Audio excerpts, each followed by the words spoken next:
நாட்டின் எந்த பகுதியிலிருந்து இந்த காணொலியை பார்த்து கொண்டிருந்தாலும் ஏனையவர்களுக்கும் பகிர்ந்துவிட்டு இந்த காணொலியை தொடர்ச்சியாக பாருங்கள். காரணம், தற்பொழுது நாட்டில் ஏற்பட்டிருக்கக்கூடிய இந்த காலநிலை மாற்றம் காரணமாக பல பகுதிகளில் இயற்கை அனர்த்தங்கள் பல நிகழ்ந்த வண்ணமாக இருக்கின்றன. அந்த வகையிலே வளிமண்டலவியல் திணைக்களத்திடமிருந்து பார்த்தீங்கன்னா மக்களுக்கு பல முக்கியமான அறிவுறுத்தல்கள் வழங்கப்பட்டிருக்கின்றது. குறிப்பாக வடக்கு மற்றும் கிழக்கு மாகாணங்களுக்கு எல்லாமே பல அறிவுறுத்தல்கள் வழங்கப்பட்டிருக்கின்றன.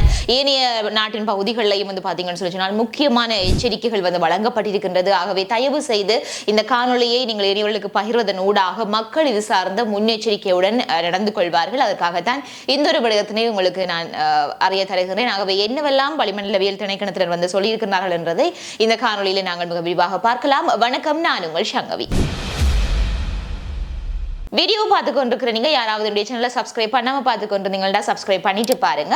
அப்படியே பக்கத்தில் இருக்கிற பெல் பட்டனை கிளிக் செய்து வைத்துக் கொள்ளுங்கள். அப்பதான் நான் போடுற வீடியோஸ் எல்லாமே உங்களுக்கு நோட்டிபிகேஷன்ஸா வரும். குறிப்பிட்ட இந்த காலநிலை மாற்றம் தொடர்பான விரிவான தகவல் என்று சொல்லி நாங்கள் பார்ப்போமாக இருந்தால், இன்றைக்கு நவம்பர் மாதம் 22ஆம் தேதி 2025 இருக்கின்றது. அந்த வகையிலே இன்றைய தினம் மட்டுமல்லாமல் நாளை மற்றும் நாளைய மறுதினம், அதற்கு அடுத்த தினம் என்றது, அதாவது 22, 23, 24, 25 என்று போன்ற இந்த நாட்கள்ல தொடர்ச்சியாகவும் வடக்கு மற்றும் கிழக்கு பகுதிகளில் 100 மில்லிலிட்டருக்கும் அதிகமான மழை வீழ்ச்சி கிடைக்கப்படுவதற்கான வாய்ப்புகள் இருக்கிறதாக சொல்லப்படுகின்றது. அது மட்டுமல்லாமல் காற்றினுடைய வேகமுமே சற்று உயர்வாக இருக்கும் அப்படின்னு சொல்லப்படுகின்றது. உங்களுக்குமே தெரியும், யாழ்ப்பாணத்திலே சில பகுதிகளிலே வீடுகளும் கூட சேதமடைந்திருந்தது காற்றின் வேகம் காரணமாக. இப்படியான சடுதியான ஒரு காலநிலை மாற்றத்துக்கு என்ன காரணம் அப்படின்னு பாத்தீங்கன்னா, இன்றைய தினம் தென்கிழக்கு வங்காள விரிகுடாவில் காற்றழுத்த தாளமுக்கம் ஒன்று உருவாவதற்கான சாத்தியக்கூறுகள் இருக்கிறதாக சொல்லப்படுகின்றது. ஆகவே இவ்வாறு உருவாகக்கூடிய இந்த ஒரு தாளமுக்கம் தொடர்ந்தும் 23, 24, 25 தேதிகளில் வங்காள விரிகுடாவின்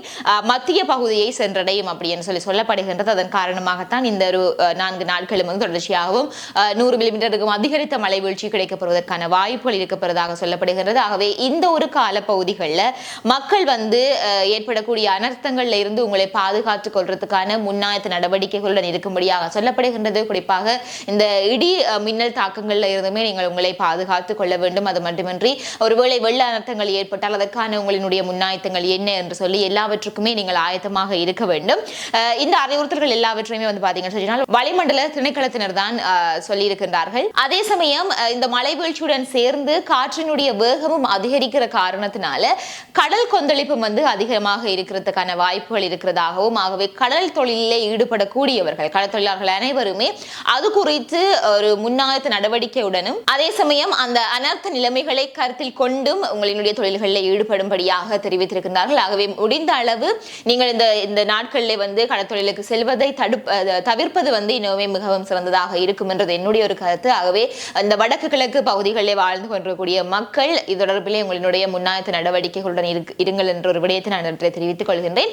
அதே சமயம் நாடளாவிய ரீதி என்று சொல்லி பார்க்கின்ற பொழுது ஆறுகளை அண்டியுள்ள பகுதிகளிலே வசிக்கக்கூடிய மக்களை அவதானமாக இருக்கும்படியாக அறிவுறுத்தப்பட்டிருக்கிறார்கள். குறிப்பாக கிங் மற்றும் நில்வலா நதி படுக்கைகளின் மேல் மற்றும் மத்திய நீரேந்த பகுதிகளில் பெய்து வரும் கடும் மழை காரணமாக அந்த பகுதிகளில் பாத்தீங்கன்னு சொன்னால் வெள்ளப்பெருக்கு ஏற்படுவதற்கான ஒரு அபாயம் இருக்கிறதுனால அந்த 2 பகுதிகளுக்கு அருகாமையில் இருக்கக்கூடிய மக்கள் பாத்தீங்கன்னு சொன்னால் இது தொடர்பிலையும் முன்னெச்சரிக்கையுடன் இருக்கும்படியாக அறிவுறுத்தப்பட்டிருக்கிறார்கள். அதே சமயம் தற்பொழுது இந்த நீர்மட்ட அதிகரிப்பு காரணமாக ராஜாங்கனை நீர்த்தேக்கங்களில் இருந்து 4 வான்கதவுகளும் அதே சமயம் அங்கமுக நீர்த்தேக்கத்தினுடைய 2 வான்கதவுகளும் தற்பொழுது திறக்கப்பட்டிருக்கின்றன.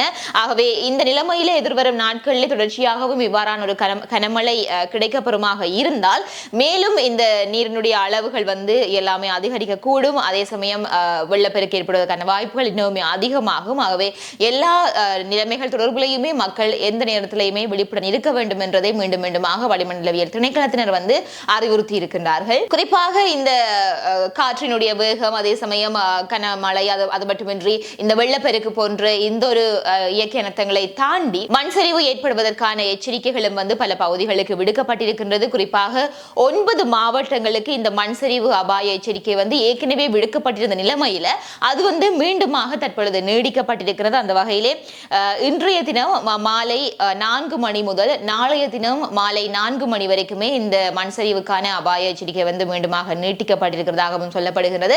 அதே சமயம் தற்பொழுது வந்து பாத்தீங்கன்னு சொல்லி சொன்னால் ஒரு பகுதியிலே மண் சரிவும் கூட ஏற்பட்டிருக்கின்றது. அது எங்க அப்படின்னா கண்டி மற்றும் கொழும்பு பிரதான வீதியினுடைய பகல கடுகண்ணாவ பகுதியில தான் இந்த மண் சரிவு ஏற்பட்டிருக்கின்றது.